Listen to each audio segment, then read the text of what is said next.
Excited about today's conversation. I think Josh, he's in, but he's hasn't hit unmute and video. So we'll wait for that. Yeah. What's up? All There right. he is. Rick, I know that's not your lake house. No. since you're going natural, I'm happy to watch this. I'll make it. We should enjoy. There's my nature right behind me. That's awesome. Yeah, this is the new It's so office. serene. It's relaxing. Well, see, that's what we bring to the conversation today. We bring serenity and transparency. How about that? I love it. All right, man. Well, lots of folks come in over time, and this is also repurposed on all of our Facebook inner circle channels at Keller. So it'll get viewed a lot, but it's not uncommon Friday that the live audience is slow to come in because it's Friday. But it's the day that we love to do it, and we feel like it's the day to reflect on a positive experience we've had this week in life in general. So let me give you I'll give the formal introduction for my good friend Josh Friedensohn of Greenleaf, and then I'll just share you what I know about him.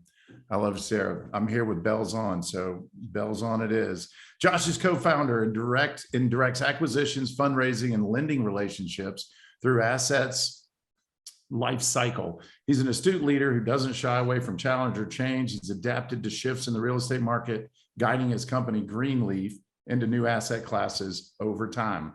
From your start, you started in single family and student housing to its first shift into low-income multifamily. Greenleaf has always focused on long-term operational stability.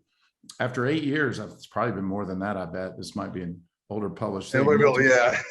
I have a feeling it's been more than that, but we'll get clear on this. But, you've got a multifamily portfolio now that's well over 4,000 units that encompasses not just single family, multifamily, like you said, mobile homes, and even commercial now, because I'm in on a few deals that I know are commercial lease based. So you've got diversity inside of the real estate sector incorporated into your plan too. I think you've 500 million in total assets, and so impressive would be an understatement.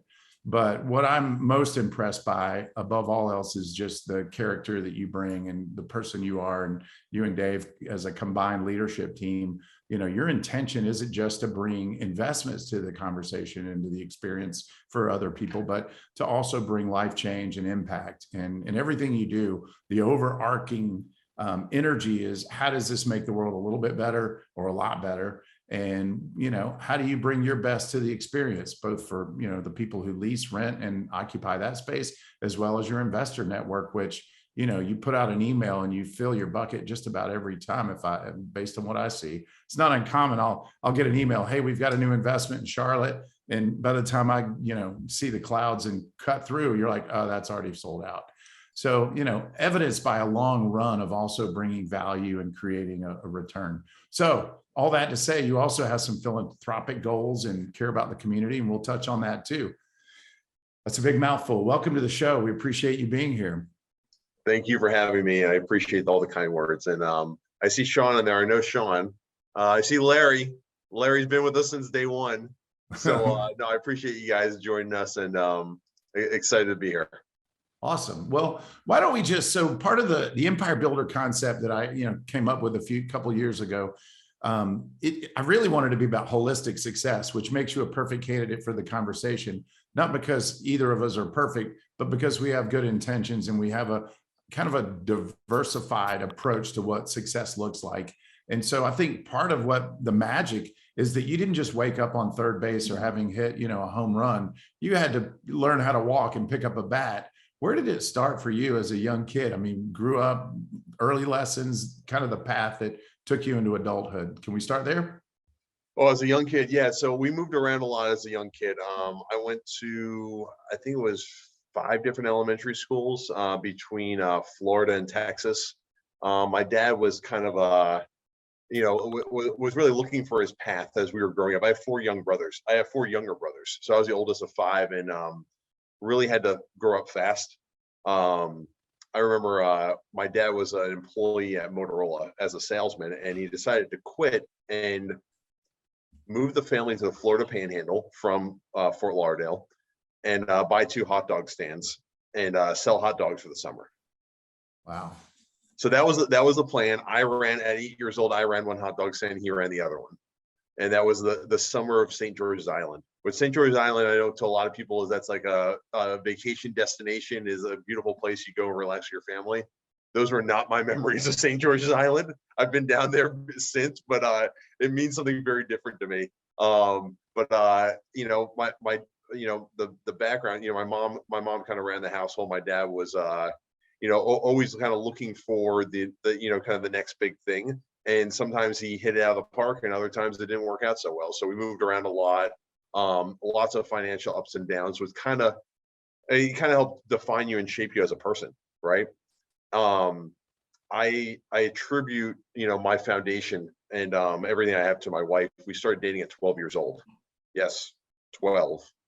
Wow. We've been there. We've been together since there was so I'm 39. So that was 1995. We started dating. I was raised Jewish, still am Jewish. My wife's Jewish. We met in Sunday school, and I was bar mitzvahed. And for those of you that haven't been to a bar mitzvah, don't know about a bar mitzvah, it's a coming to age for a male or a female. And I took it very seriously, just like I mean, life, you have fun and all that, but you know, there's certain monuments in life. To me, a birthday is a serious time where you reflect on the previous year and you think about the upcoming year. And even at a young age, you know, I thought, you know, like, this is a big thing going on in my life, and I'm a man now. And I literally sat down with my mom and I said, Mom, I'm a man now. I think it's time that I find a girlfriend, and here's some options. And my background's chemical engineer. I've always been kind of a math science guy. So I laid out like methodically like 3 options of like, who should I ask to be my girlfriend? And Mom said, well, Jillian's Jewish. You might as well, you know, ask her first, see what happens. And so we still celebrate our dating anniversary, April 25th, 1995. I remember asking her to be my girlfriend with like, you know, back in the day, you're on three-way calls and you have like someone else is on the call and they kind of help you get through it, right? So I remember the three-way call with someone else on there, and then yeah, the rest is history. We have 4 boys. They are ape shit is probably the best way to describe them. From 9, 7, 3, and 2 years old. Here, I'll give you a little tour. This is my office. Let's do it. Yeah. Here's there's the wife with the 2 oldest, and then we decided life was not fun enough, so we had little Owen, who's in the middle there. Nice. Oh, there it is, framing it up. And then you see Isaac is kind of like an afterthought added in here. Cut and paste. He kind of surprised us like 3 months postpartum. And we ended up with 4 boys. So that's the family. I grew up in Arlington, Texas. My kind of foundation growing up was really my Jewish youth group, and Rick and I were talking about it a little bit earlier. My big thing growing up was our youth group was big into outreach projects. It was all about physical outreach. So like our synagogue was very small. Nobody really had any money to give, and our family certainly didn't have any money to give. So we always just gave our time and our physical effort. So we founded a summer camp where we give or take about 150 children from lower privileged communities and give them a week long of free summer camp. And that camp is in 2 weeks. It'll be next year. This year's its 27th year in operation. It's called Camp Impact. And that was really my life growing up, was really fundraising, organizing, and programming, and leading other youth to operate the summer camp starting at age 12. The camp is operated and run and fundraised by 12 to 18-year-olds. So that's kind of the premise of it. And then all the children that come are 6 to 12-year-olds. So I ran that summer camp for years, and then my brothers, I have 4 brothers, so they each kind of took their turn running the summer camp, and now the summer camp, you know, continues, and my brother's kind of the head of the nonprofit, and my mom runs the kitchen, and my mother-in-law is involved in it as well. So it's a phenomenal thing. So that was kind of growing up, and then my wife's family was very different than mine. They, you know, the household stability was like number 1. So like her dad worked for American Airlines for 43 years and retired, you know, he retired, I think 7 or 8 years ago, maybe 10. They just, and, you know, he retired with a pension, and, you know, just had this like the pinnacle of everything was stability and consistency and kind of family values. My household was absolutely crazy all the time with four younger brothers, ups and downs, always love, always support, everyone got along, but it was just a little bit more chaotic. So I remember I was 16, I was reading the Wall Street Journal in high school, and I don't know which college to go to. I don't even know what to study in college. And I'm reading the Wall Street Journal, and at the time, chemical engineers had the highest paid salary coming out of college. So like, well, I guess I'm a chemical engineer now. So at 16, I said, I'm going to be a chemical engineer, and I need to basically set myself up to do that. So I started taking harder math and science classes, looking at engineering programs, went to University of Texas with chemical engineering degree. It's a top 5 program in the country. And that was really the childhood and all that. So a couple of things I heard. One, Yeah. clearly learning is part of your DNA. So I don't know about you, but I do know about you. I know about me too. I wasn't reading the Wall Street at 16. Where did that motivation come from? The thirst for self-awareness, and then parlayed into a strategic decision-making chain about life, starting at 12. Part of it is kind of growing up and kind of, for me and looking back on it, you look back on kind of memories as a kid. What did I learn here? How did that help mold me? And kind of the inconsistencies, we moved houses a lot, several home foreclosures, several kind of car repossessions, that kind of stuff. And just the inconsistencies and the lack of stability kind of makes you, as much as we all kind of turn into our parents at a certain point, there's a great Progressive insurance commercial about people turning into their parents. Yeah, right. I think the kind of rebelling against what you were raised in and kind of learning from, whatever it was, like, what do I not like about this, and what do I want to become, and how do I become better than that? And so that really helped form me a lot, was kind of that lack of stability, how I wanted to create that stability for myself. Makes perfect sense. And, often we want what we don't have, but like you said, there's some element of safety in what we've always had. And so you have to watch the default, button where you fall prey to just repeating history. And to your credit, obviously you're a risk taker, but you're calculated, best I can tell, in how you approach life. Let's maybe illustrate how that evolved, because chemical engineering, clearly that's not part of your day-to-day. At what point did you wake up and go, real estate really is the sector of choice for, the lifestyle? And, some people would argue that it's not a stable environment. You're putting a lot of money into something and there's some risk, but obviously if you compound and stack enough, at some point it works itself out. But give us that piece of the story. Yeah, so I studied chemical engineering. I would say probably by my second or third year into it, it was a grind, and it was not what I enjoyed doing, but I knew that I needed to get through it. It was never a conversation of should I drop out or not, or should I change majors or not. I always had a passion and a knack for financial instruments. My dad, for a little bit, my dad was a wealth advisor, and I used to, in high school, I would go to his office afterwards, and I would run his books. And he liked to trade options for his clients. So I learned about options trading at a really young age. And, like him and I would basically just obsess over CNBC. Our whole conversation was around Maria Bartiromo and about how, basically what she was guiding for the day. And so that to me was a passion and a hobby and a love, and less so than chemical engineering. But I knew chemical engineering, I was 100% sure chemical engineering would pay the bills and provide me a foundation that I can do anything with. So I literally just I think I bit a belt for about 3 years and got through it. I don't look back on college with these fond memories of oh, I wish I could go back there. To me, it was a stage of life. I'm glad I had moved on. It was not that fun. and you didn't quit. There's something to be said for tenacity. I mean, the flip side is sometimes quitting something allows an opportunity, but at Correct. the same time, people who are consistent quitters typically don't land on top. Right. So real estate, I guess, segue that, so yeah.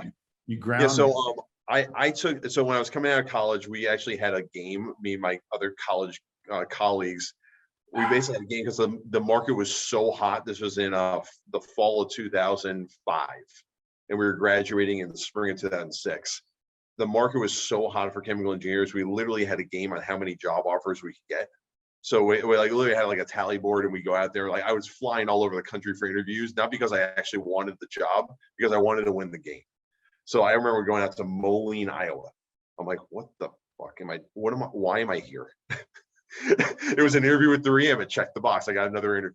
I went out to Houston a lot, and really at the end of the day, after all the job interviews and offers, Kimberly Clark, I had interned with them, and I had a good experience interning with them. They they had a solid internship program, and they had a great base in Atlanta.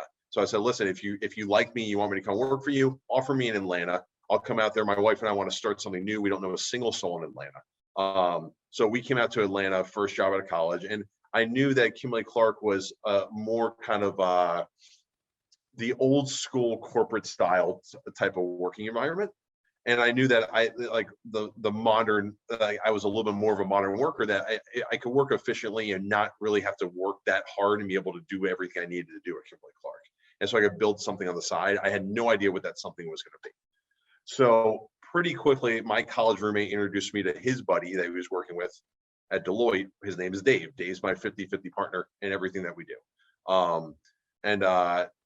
Dave, my college roommate, and I, we really started what today is called Greenleaf. We had a lot of different ideas going on, but ultimately what it came down to was really timing and opportunity.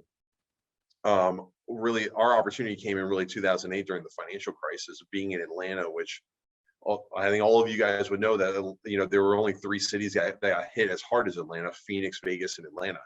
So we're literally in top 3 cities with the best buying opportunity. Our perspective, because we're not in the market, right? We're getting into the market. Top 3 cities in the entire country with the best buying opportunity. Really, arguably in the history of time.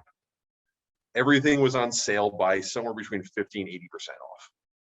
And so we saw an opportunity to really solve some people's problems. So I met Larry. Larry had some problems that, Larry had a job and he had all these rental properties that he had. And he was traveling with his job and needed some help with his rental property. So we went literally door to door to every real estate branch we can find in town. And we said, hey, you can't sell your houses. We'll pay you, and we'll pay you a referral fee, and we'll manage your houses for you. So in a pretty short period of time, we were still working full time. We built about 100 single family homes that we basically got realtors to give us their client, and we would operate, and we had no interest in transacting. So it was a really good relationship that we weren't taking the client away from you. We were purely helping you bridge the gap from a time that you couldn't sell the house to a time you can sell the house. And then we helped out a lot of clients. So we had about 100 people that we helped out during that window. In the meantime, we were building and scaling operations to prove a business case. And proving that business case, what's the next level of scale? What's the next level of scale? And how do we prove that we know what we're doing, that we have a foundation, that people are going to trust us? And whether that's trust me with your single family home, whether that's trust me with your 20 unit apartment complex, or whether that's trust me with a $25,000 check, we were building that foundation. And really from 2008 to really 2011, it was really third-party operations, building trust, making relationships, and meeting people. In 2011, we left our jobs after we bought our 3rd property. It was an 11-unit deal in Old Fourth Ward off of Edgewood Avenue, 608 Edgewood Avenue. And I remember my favorite story for that was we had jobs and we closed the deal and we quit our jobs. So the banker loved us. His name was Randy Harris, and he ran Midtown Bank. I know Randy. You know Randy. Phenomenal. Just retired, yeah. Just retired, yep. So Randy's replacement, Elena, we poached her, and now she works for us. So, nice. But anyways, Randy can't, Randy, we got along great. He underwrote us. We had this great working relationship. We closed the deal. And I remember Randy coming to the property probably 6 weeks after we closed, and Dave and I were there tool belts, sweating, covered in junk, we look nasty. And Randy comes up, he's like, hey guys, I'm glad you're able to get time off of work to meet me here. He's kind of looking very questionable at this point because he collateralized our salaries, right? He was bent on the fact that we had jobs. We're like, no, we quit those jobs right after you gave us a loan. He's like, oh shit. Oh, that's hilarious. Yeah, so that was kind of where it all got started. Larry was part of that. We were joking about it the other night. We were out for drinks 2 nights ago, and God, that was, yeah, we had a good time. Our scaling. So one of my favorite books is I have lots of props, Rick. I'm not short Bring of it. props. I'm So excited. Scaling Up by Vern Harnish, phenomenal Uh-huh. book. What I think this book does really well is I read it way too late. I read it after we had already scaled quite a bit. But Should have written it for a then. startup, it's kind of talks about that kind of the stage of the business from like 0 to 5 people, from 5 to say 20 people, from 20 to 100, from 100 to 500 people. As you're scaling business, kind of all the hurdles that you run into. One of Dave, so Dave's my business partner. He's a phenomenal guy. One of his favorite things to talk about is what we're going to break next.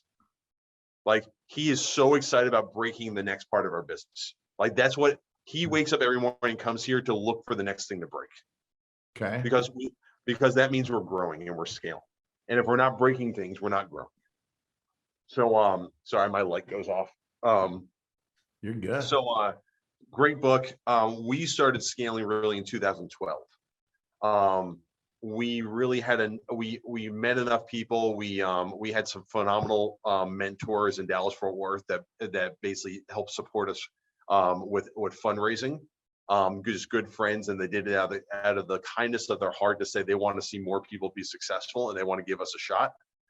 And they helped us raise our first $1 million when we bought an apartment building off of Lawrenceville Highway. It was a 66 unit property for $800,000. And so that's give or take 13,000 a unit. Our third business partner, Barry, quit, and we joked about it because he quit and he moved to San Francisco, and he paid the same amount for a condo in San Francisco as we bought a 66 unit property for. Wow.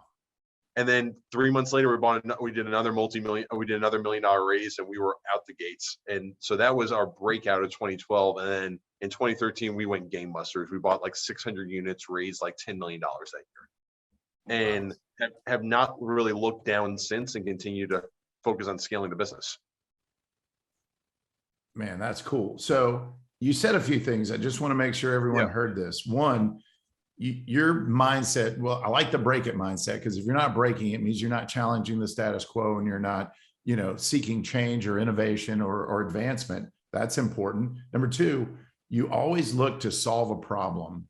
And we've had conversations about things completely unrelated to this, where that's just how you're wired. So what problem can you solve that creates a win-win, basically? And so that's a huge point in your success. And the third is, once you identify a problem, create a solution, then it's about scaling and having the guts to just keep doubling down, which it sounds like you did as well. Did I miss anything in the mindset piece of the process? You're really good at listening and synthesizing. That was actually really good. Well, you said it, so you made it easy. You gave me a layup. And so here's what I think.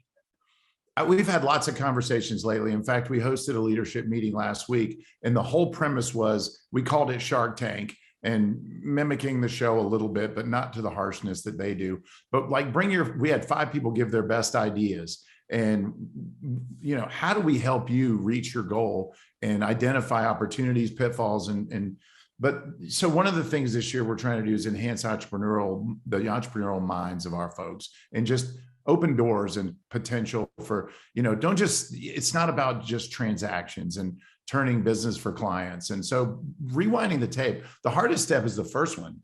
It was that first $1 million. It was that first, how can you break down like the mechanics of what a syndication might look like as a first one? Like, if you didn't have the money, but you had access to property and you knew a good deal, what would you do today? Didn't have the money, have access to a good property, a good deal. So structurally, a syndication. I think Larry was telling me, he talked about this a little bit. Yeah, call Larry, exactly. Oh, So Larry's telling me about your guys' call last week. So structurally, the way that kind of traditional syndications works is there's a general partner or a GP, and the general partner is really responsible for really putting the whole deal together, being responsible for the legal work, putting together the economics, basically what investors make versus what you make, finding and procuring and guaranteeing the debt, and executing the business plan. And as the general partner, also called sponsor, you get, it's called carried interest, which is really just you get a promote, or you earn money on the investment. Other people are going to make money, and over a certain hurdle, you get a piece of that money. So that's the benefit. I'm a general partner. That's what my day-to-day, that's what our business is we take the risk and kind of put our name on the line, put our resume on the line as well, take that risk, and in return for taking that risk, we get to make money off of other people's money. When you raise someone else's money, they're called limited partner. They're literally limited to the risk of their money that they're putting into the deal. So if they're writing a $25,000 check, their risk is $25,000, and that's it. And the legal documents very clearly explain that. And then you have some kind of economic terms with the money. So they're the money, you're the sponsor. Generally speaking, you usually have some kind of hurdle. So kind of guaranteed payment to the money before you make any money on them. So normally that's somewhere between 6 and 8%. So they're not guaranteed to make 6 or 8%. They're guaranteed to make 6 or 8% before you make anything. So, and then over, let's call it 6%. Over the 6%, you can basically negotiate a percentage split over that. We generally do a 70-30. 70% goes to the money, 30% goes to us. So let's say we do a deal, the deal goes well, we sell it on the back end, and we basically returned all their capital. We've paid their full 6% return. Everything, let's say there's $1 million left over. They get $700,000, we get $300,000. And so our whole compensation for putting that deal together is we made $300,000. Right. Well, and you do all the work, you vet the property. You also have to have an economic and a structural, management model to manage those properties. And that's what you're able to scale because of bigness, that having your first one's the hardest one because you're kind of everything. Am I right? No, you're right. And I mean, the first one is really the proof of concept and the belief, and kind of proving that whatever you've done in the past warrants you doing this in the future. Right. Once, we were at the time, we were 25, 26, 27 years old, so a lot of it was really just kind of the infancy of life in a career. And we were basically convincing people to bet on our hustle and tenacity more so than a track record. And we had this theory in our head that actually one of our biggest successes in business was letting go of this mental block. We had a mental block early stage that we can't do this without having a guy with gray hair. Like Rick, you have enough grays on the side. I'm getting there. Like, we need a guy with gray hair to have his face on our resume. We need his face on our documents. Like, we can't do this without him. So we probably spent 6 to 12 months shopping the planet for a guy with gray hair to put his face, to basically stamp our card. Right. And in the meantime, we kept hustling, we kept working hard and all that. And I would say a year into it, we look back like, excuse my language, fuck the guy with gray hair. We don't need him. Let's do it without him. Yeah. And so that was, I would say, a lot of the hurdle. And speaking to you guys out there, a lot of the hurdle is all the excuses why you can't do it and how you need to go find someone to help you with. And I'll tell you what, like my favorite thing about real estate is it is low tech, honestly. And I'm in it too. It's pretty low intelligence. It's all hustle, grit, and tenacity. And that, which are in my opinion, should be valued over the tech and valued over the intelligence. I think we all know the guy that went to Harvard that, yes, he has a great job. He's doing well. But I think everyone on this call is making 3 to 10 times what he's making, or she. And we're all happier in return for it. So, but yeah. So give us a thumbnail of the current organization. So again, so you started with one, you didn't have the Greenleaf that you have today. And it's cool to be, partnerships are really important. And that's maybe a piece of the conversation at some point, but what does it look like? What does the organizational structure today look like to manage $500 million in assets? So we were actually joking about it. We did a recording 2 days ago about just the state of the market. A lot of what the stock market doing, what it's doing, interest rates doing. A lot of people are on edge and kind of want to understand our position in it. And what the unveiling of like our opinion or our position on the market was, we're going to just keep doing more of the same, which is basically we've always been long-term minded. We've always committed to operating everything ourselves and putting our name on the line. So we're not outsourcing construction. We're not outsourcing property management. We're not outsourcing really anything in our business. We have complete controls over everything that's going on. So when the buck stops here, we can't say, oh, that property manager really sucked and he drove that deal into the ground. Like, no, that property manager was us. And if we drove that deal into the ground, we will own that. We've done about 120 deals to date, roughly about $500 million under management. We celebrated 2 nights ago. Larry was there. In the last 6 months, we have closed $100 million worth of assets, which is about double an average year for us. Was that just the product of feeling like you were peaking in what their capacity was and to roll into other assets, or what? I would say there was a loosening in the market that people got a lot of anxiety in the first quarter with interest rate, with the buzz around interest rates that like now is the time to sell. There's a looming recession on the sometime soon, and that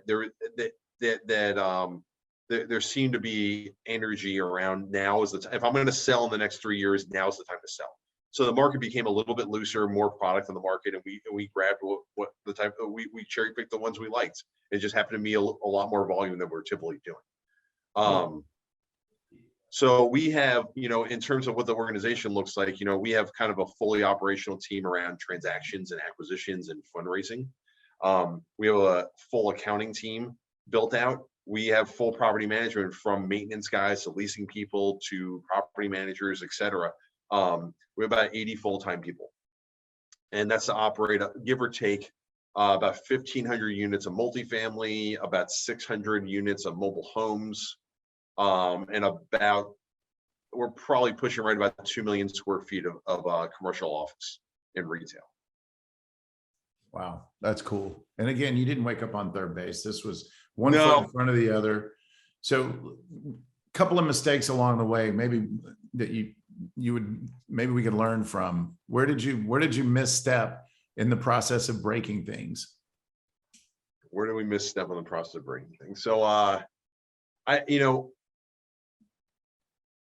think Dave and I have a lot of the right skills that have led to our success, but conviction in those skills every step of the way. I would say, if you asked me 7 years ago how convicted I am of multifamily values, I would have told you like 20%.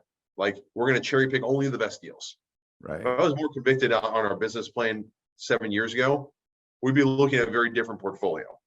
And the scale would be tremendous, because everyone knows what the market's done in the last 6-7 years. We know guys that were more convicted and they scaled 10-fold, 20-fold what we've done. I think one of the best business cases, phenomenal businessman, is Steve DeFrancis at Cortland.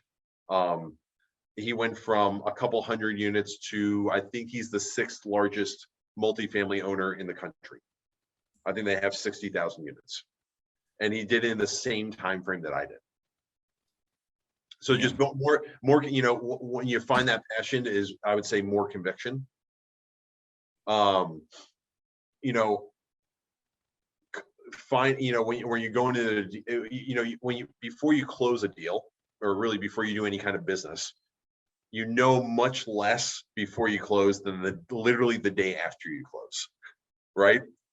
And if you bought a lemon, trying to get that light back on. If you bought a lemon, understanding that's a lemon and what you're going to do to make lemonade out of it, that's been some places that we've stubbed our toe and kind of had to grow up fast, right? I would say owning your mistakes and talking about them. I'd say, you know, my biggest mistake, my biggest mistake in business was calling the peak of multifamily in 2018. We could have just sat on what we had. We sold 70% of what we had. And we could have just sat on what we had, and the multiples would have been, you know, incredible. So that yeah. So fast forward to today. So Yes. there's, with all the uncertainty, and if you wanted to give us a 60-second, here's where I think I heard what you said. We're going to keep doing what we're doing. Where's the black cloud that concerns you the most in the current economic environment, especially as it relates to real estate? And, you know, I love the Sean, and is it, you know, I would assume if the mechanics of the deal or the mechanics are working, you do the deal. It doesn't really matter, even, you know, the interest rate environment. I mean, there's a number of variables. So I'll leave that first. What's the black cloud that gives you concern at night? You know, there's still a tremendous transition to the old world to the technology world. Like however you want to visualize that, the easiest way to visualize it is the Amazon effect to retail, right? Big box retail is now being sold online at Amazon. They're reducing their footprint. They're having to get online stores. You know, Toys R Us is a great example. That, you know, years ago, Amazon was going to be their online store. Toys R Us didn't believe in it. Toys R Us doesn't exist anymore. I think that transition is really happening in all businesses, and it will continually disrupt the market. Where we're seeing the most disruption in terms of the real estate industry is really the use of office space. I'm assuming not a single one of you went to the office today and called in from the office. Anyone? Like, I'm just curious, is any single person on this call, did any of you go to the office and call in from the office? I know Larry's not. We get some participation in the office because of the cultural aspects and the education, but it's definitely a different animal now that we've accepted the reality that we can do exactly what we're doing today, Josh. And I love that you were early on like, can we just sit together and do this? And I'm like, yeah, but I'm an hour and 10 minutes away on a Friday afternoon. I'm like, Rick, I will drive to your house. We can sit next to each other in that beautiful setting. Like, I like the energy I feed off of other people. So like, we never really went work from home. We allowed other people to, but like, in terms of our leadership team, like we had a minimum of 5 of us here every day throughout everything. The same way that like, we like being around each other. We enjoy each other's company. We build bigger, faster, more aggressive, more efficient things when we have that energy together. So, but at the same time, I would say that that's not the standard employee. That's not the standard person. And so, a lot of that transition has happened. Some of it's kind of rebounding, and some of it will never rebound. So, you know, I think there's certain parts of real estate that there's going to be a reuse and a refit. For example, we're buying a property right now by North Lake Mall. That's it was a flex property. Flex is basically 30% office with a warehouse in the back, 70% warehouse in the back. It was built for flex. Over the years, it got converted to full office. And now we're going to buy it's not performing very well. We're going to buy and convert it back to flex. Flex is next to multifamily, flex is the hottest thing in the real estate industry. So that's an opportunity. I think retail, you know, you have to be really cherry pick. Dollar General put out their earnings report, I think yesterday, the day before. We love Dollar General. We own, I think, 6 or 7 of them. We're trying to buy hundreds, but the market's tight. But Dollar General put out kind of they blew earnings out because the way that they're positioning in the market is not impacted by people ordering online. They're a general store. They're a needs-based general store. So to me, the black cloud is where will the evolution, the easy way to define is where will the tech revolution, which we've all been living through since the 90s, where will it continually disrupt and create new opportunity? It's, you know, the work from home is creating opportunity for us as buyers to retrofit the space into something that would be more used. So, yeah. Well, the conversation is just evolving, and back to the initial point you made early on. How do you solve a problem? We have new problems. Technology doesn't solve everything, doesn't solve the people puzzle, but maybe it's flex space, maybe it's more, you know, efficiencies and how you operate and use your space. But, you know, for me, I mean, I can't imagine having small kids and working from home every day. I'd have to go find my oasis, my bunker, and really, knuckle down to get something done. So anyway, but there are certain jobs and there's certain, I guess, demographic where your role and your lifestyle and it's perfectly conducive to efficiency working from afar. Yes. So it'll be interesting. What about, so Sean's on the call. And by the way, if anyone has a question for Josh or both of us just to toss out, put it in the chat and we'll keep an eye on the chat for that. But Sean used to say, he still does, he said last week, the best time to buy real estate is now and any time in the past. Yep. Do you still feel strongly in that regard? Absolutely. I think that, as to me, real estate is there are successful flippers in real estate, specifically in single family homes. But to me, real estate is a slower moving, long-term minded investment. And I think we're all willing, we all live here, we're all willing to bet on the United States and the growth of the United States and the future of that. And as long as we're willing to bet on that, I think betting on real estate aligns with that very much. So our unveiling of our message was basically more of the same, which is basically we're along the market. Yes, there's going to be some short-term disruption, but for example, here's a good story on interest rates. So interest rates have risen, and I don't think there's anyone that's going to negate the fact that we expect them to rise between now and the end of the year, right? Cap rates, which is basically your yield, what commercial properties trade at. So it's basically your net income. Yeah, it's your return. So it's your net income divided by the value of the property.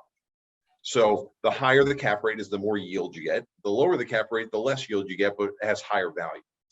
Cap rates aren't moving.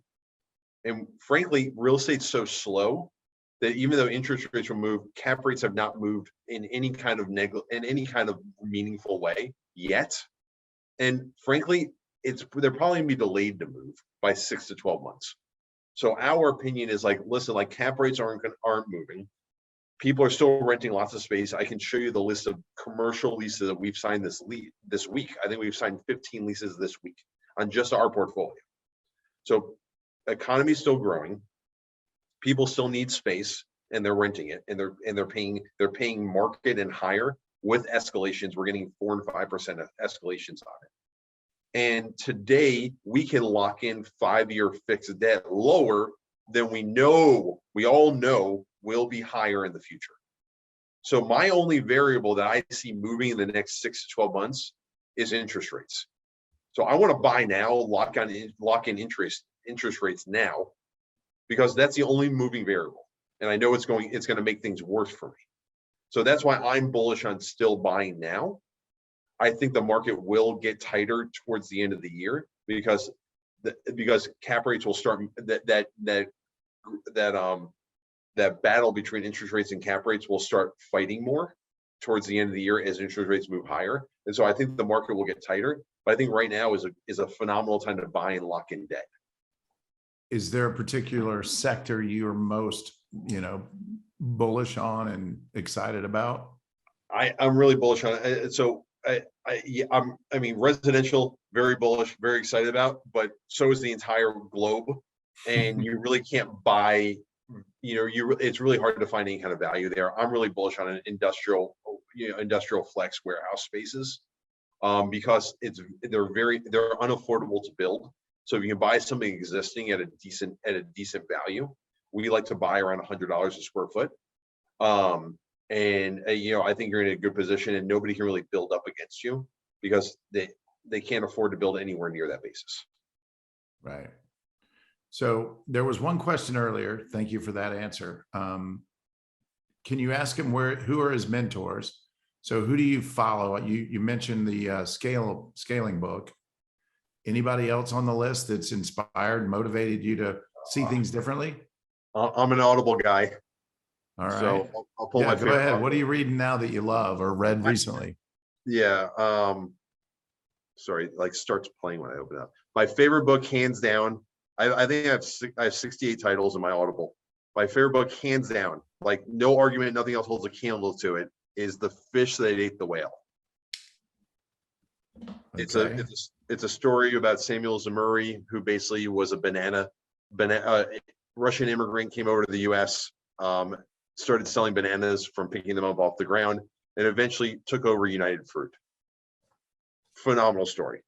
Someone could Google that and put it in the chat with the author. That'd be great. So we can stay. It's by Rich Cohen. C-O-H-N. Yeah, C-O-H-N. Yep. I think Shoe Dog's a phenomenal book by Phil Knight. That's the story of Nike. I'm a big biography fan. So if you want to hear just a crazy story, is the $1 Billion Whale. It's the Joe Lowe story about one MTV fund, how we embezzled billions of dollars from Goldman Sachs. Huh. It's just phenomenal story. Not as inspirational, just really, really good story. You Can't Hurt Me was a really inspirational story. That's about the ultra marathon runner, David Goggins. Oh yeah, I listened to that. Blood and Oil is another really interesting one, just about the world and how it works. It's about the Crown Prince MBS in Saudi Arabia. And McConaughey Greenlights was great. I don't know if you guys, it got promoted to hell, so I'm usually discount those, but it was a great book. Yeah, it was great. It was a fun listen. My wife and I actually listened to that on the way back from Florida, and it just, he's such a good storyteller, and his stories are bizarre to me, like that could really happen, but here we are. Yeah. Rick, I pulled this up right before. I know we were talking to each other right before. I want to share this story because I got a lot out of it. So, Rick, you know that we do like kind of an annual forum for other business owners. We usually have like 10 peers of ours that we kind of all get together once a year. 1 year, I just put in the chat a link so you guys can kind of visualize as I'm talking through it. 1 year we brought a consultant in, and this was Dave's brainchild. Basically, in 1957, Walt Disney sat down and he drew a mind map of where his business was and where he wanted it to go, and how he will go there. And so it's called the 1957 Disney map. I put a link to it in the chat. And what you'll see on it, this was 1957. A lot of what he put in there didn't exist in the day. You know, he had theme parks, he had characters, he had, some version of a cartoon and comic book, but that was about it. He had his vision in 1957 was absolutely remarkable of what he wanted to do. So we hired a consultant to come in, and basically we spent a whole day, do a little bit of mind mapping, a little bit of meditation of like, where are you in your business today? What is your secret sauce? Or the question was literally, what is your Mickey Mouse? Because Walt Disney, if you look in the center of his map, his characters is what drove him. You see the center of his map, creative talent of studios, theatrical films. And you see Mickey Mouse literally running to deliver all the execution of the business. Publications, magazines, merchandise licensing, TV commercials, music. Like a lot of this stuff was really in its infancy. Specifically, like if you think about TV commercials in 1957, it was not what it is today. Right. So, and then you see along those lines, he kind of wrote notes on how he would actually do all those things. So I'm gonna share with you mine because it's part of my.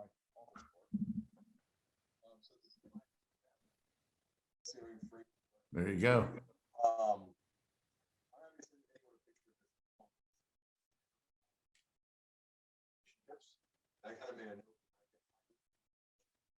Yep, it's hard to hear you. I'm not sure what happened. Oh, sorry. You're good. Is it better? Yep, 100%. So obviously no story survives, without vision. Yes, correct. So to me, it was like, and I would say when we did this, and I kind of defined like, what is my Mickey Mouse? And it was around genuine relationships.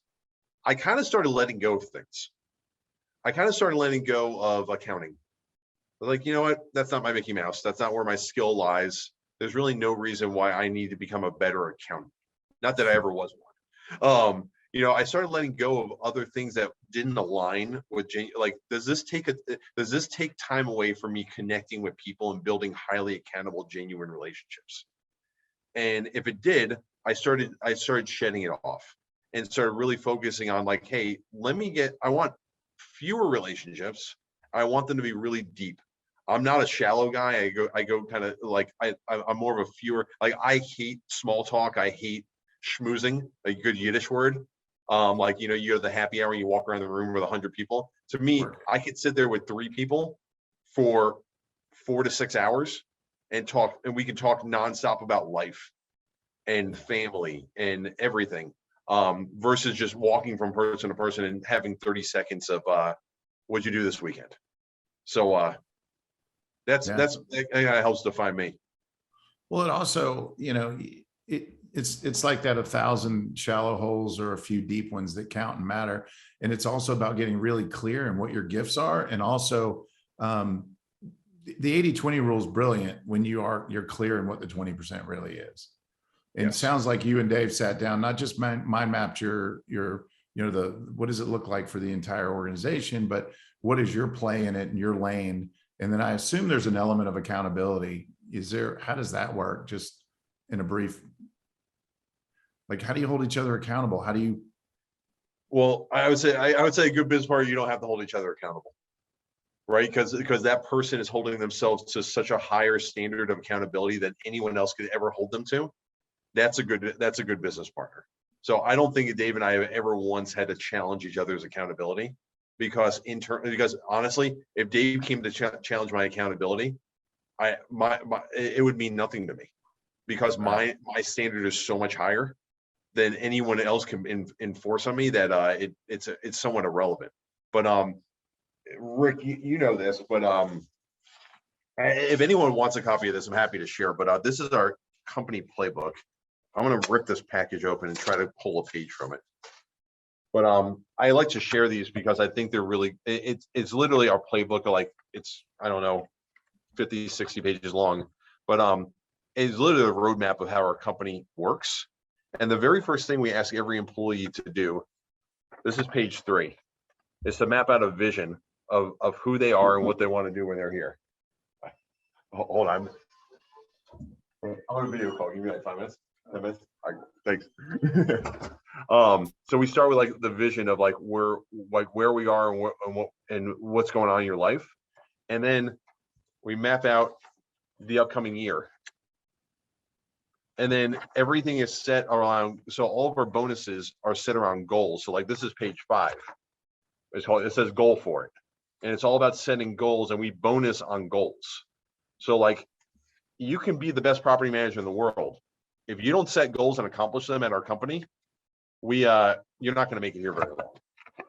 If you don't want to be held accountable to those goals, you're not going to make it here very long. So like one of my big goals for this year was finding a new workout routine, because I did yoga for about 4 years, 3 days a week, like with a great class and everything. COVID killed it. And I just started like running and stretching, and I was just bored. And my wife got me to go to Burn Boot Camp, and I fell in love with it. And then I started like talking about it in the office, and I've taken now 5 people. I've only been doing this for 3 weeks. I got 5 other people to come with me to Burn. So I posted in our forum like, hey guys, thank you for supporting me in my goal. And here's pictures of me doing Burn with all the different people in our company because they supported me in it. And that's how we like to instill a culture of accountability. That's cool. And it's inclusive and conversational, obviously. Yes. And I know you also do retreat. Like, part of your story is that if you can't take that holistic person along for the journey, they're probably not going to stick around either. And I know that that's a big piece of your DNA as a company, is that you care about the whole person and not just performance metrics and KPIs. And I think that's just genius. But you said something really important that I hope everyone heard. You have a playbook. And so what's your playbook? If you don't have a playbook and you're not clear in where you are and where you want to go, executing a trail or a path to it, life's just full of distraction. Yes. So, I mean, it's just full of distraction. So that's a critical point that I appreciate you making. Especially when you have team members, like it's really nice and comforting to show them the playbook. It's like, where are we going? Like, we heard you're selling, we've sold probably 40 properties. There's a lot of jobs on the line when you start selling properties. And like, are we going to have a job tomorrow or not? Like, well, we sold 40, but we bought 120.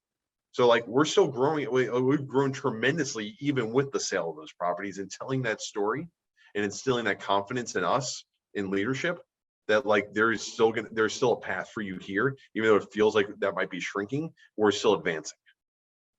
Yeah, well, there's also something to be said for stability and confidence that you're on the right team that's going to figure it out. So clearly you've got that dialed in.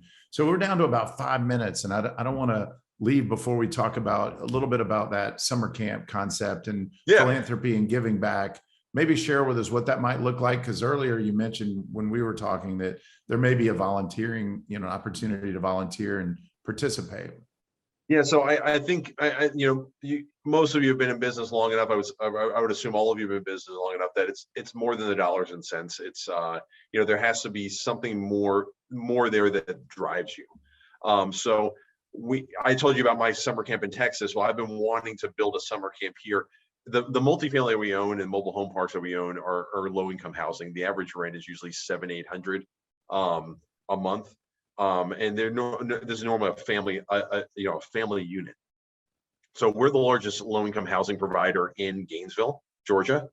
And I've been wanting to build a summer camp out there for years and just have not had the bandwidth, not had the time, really have not had the resources and the support. So we have a foundation that does lots of different things. The biggest thing it does right now is really it builds farms on our properties, grows produce, and gives that produce to our residents. So last year, I think we grew about 12,000 pounds of produce and about 4,000 eggs.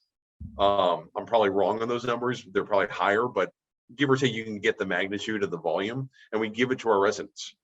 So this summer camp that we're going to do July 26th through 28th. So it's a Tuesday, Wednesday, Thursday.